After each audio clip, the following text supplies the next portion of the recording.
the most important lesson or trait that you imparted to your team members? I was probably only fit for about 12 months when I was captain. Probably the first 10 months, 12 months when I was captain was probably one of the best 12 months of my career in terms of I felt as though I was playing well. And at that time, the team was starting to rise and become good again. We won the league that season. I got injured in the February-March. But I never really changed from when I wasn't captain and when I was captain, and I think it'll be the same for the two lads here as well.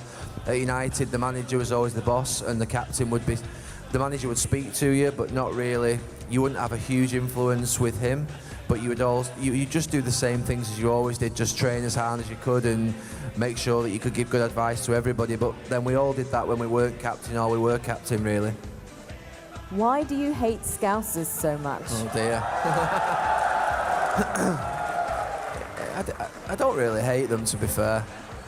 Oh, you can't ruin your rep now. These guys have been chanting it since 5 o'clock this afternoon. I grew up not liking them at all. I still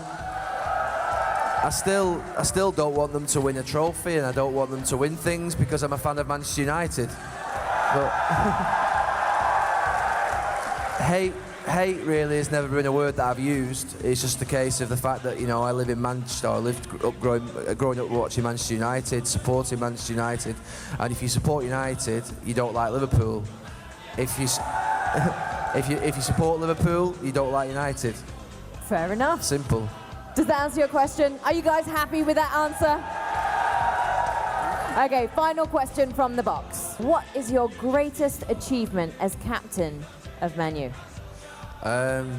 It was probably the first trophy, the one that we won, the League Cup, because we'd not won a trophy for a couple of seasons, and we were going through a difficult period. But actually, when we won that League Cup in March 2005 or 6, I think it was, it really gives the confidence. It was the first trophy for Wayne Rooney. It was the first trophy for a couple of the other younger players, and the next season then we went on to win the league. So I think that was for me probably the best moment, because it felt like we started winning again at that point. But like I said before, really, at United, the captain, it just lifts the trophy and they have the armband on, but it doesn't give you any real, it's a great honour, but it doesn't give you any greater importance as an individual than any other player, really.